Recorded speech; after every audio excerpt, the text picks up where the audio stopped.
Welcome back to the Cinebubs channel. This is the long-awaited episode that we've been dying to do since we started this thing 2 episodes ago. Because this is, I mean, you guys can chime in, but I think this is the greatest decade in cinema history, and personally, my favorite decade in all of cinema.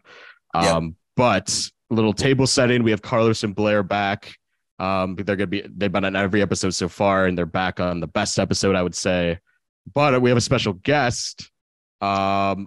In Criterion himself from the Misfit Pond channel, Mr. Perry. Thank you for coming on, and thank you for wearing such an amazing shirt to showcase the decade.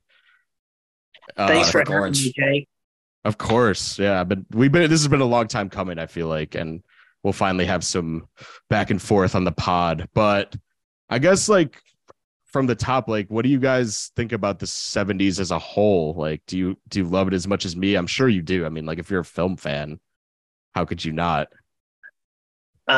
Easily, I think it's the best decade of cinema. Like, me personally, it's my favorite decade for film. 60s would probably be a close second, but like 70s to me was like it. Just watching like certain films from the 70s, like A Clockwork Orange and Taxi Driver, it just really like opened my mind to what cinema could be. Totally agree. I second that. Yeah. It's my favorite decade for movies too. A